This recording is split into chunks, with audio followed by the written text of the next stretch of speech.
एक बार क्या होता है, मोरेश्वर प्रधान जो कि बॉम्बे हाई कोर्ट के जज भी थे, वो अपनी वाइफ के साथ और अपने पहले बच्चे के साथ, जिसका नाम उन्होंने बाबू रखा था, वो जाते हैं शिरडी बाबा के दर्शन करने के लिए उसके फर्स्ट बर्थडे पर वो जब द्वारका माई में उस बच्चे को बाबा के चरणों में रखते हैं और बाबा के दर्शन करते हैं, तो बाबा मुस्कुराते हुए कहते हैं कि क्या इस बच्चे का कोई भाई बहन नहीं है?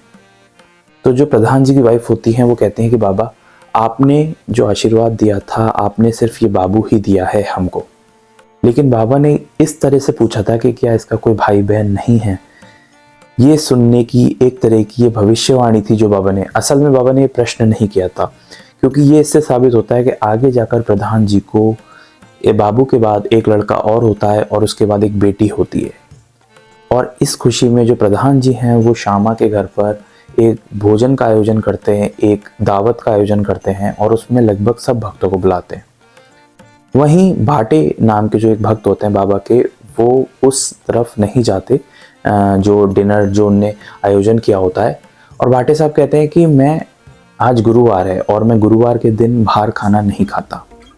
तो उस पर सब लोग एग्री कर जाते हैं और भाटे साहब नहीं जाते।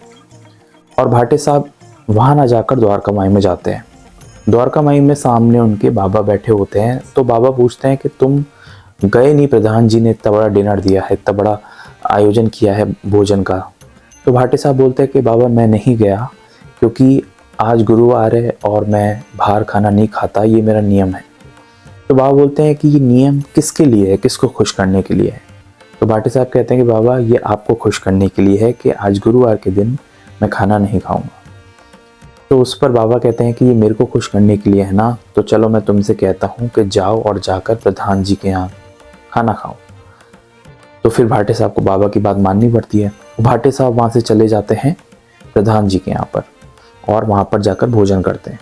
अच्छा, प्रधान जी की वाइफ भी वहाँ पर होती हैं।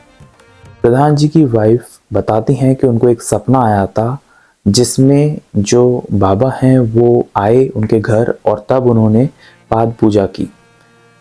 ये एक सपने को सुनने के बाद वो एक्सप्लेनेशन मांगना चाहती हैं कि असल में बाबा ने ऐसा सपना क्यों दिया।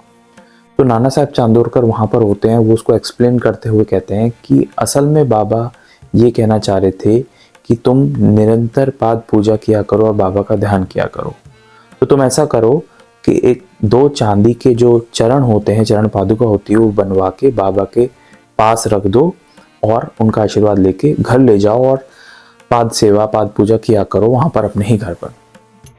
मिसेस प्रधान ऐसा करती हैं कि वो 2 चांदी के जो चरण हैं बना के लाती हैं और बाबा के चरणों में रख देती हैं और फिर बाबा से आशीर्वाद लेके उनको वापस ले जाती हैं। अब नाना साहब चांदोरकर के पास बाबा बैठे थे उस वक्त। जब वो लेके जाती हैं तो बाबा कहते हैं नाना से कि नाना मेरे तो अब पैर कट गए हैं और ये माँ मेरे पैर काट के ले गई है।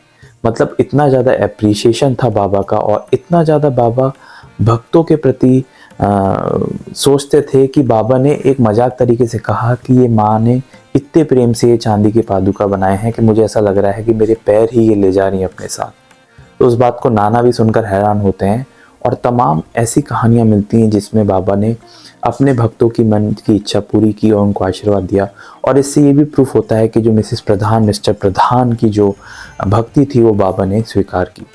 उम्मीद है आपको ये कहानी सुनकर बहुत अच्छा लगा होगा और इसी तरह से ढेर सारी रियल हिस्ट्री, असली कहानी इस चैनल पर अपलोडेड है, जिन्हें जाकर आप सुन सकते हैं, देख सकते हैं।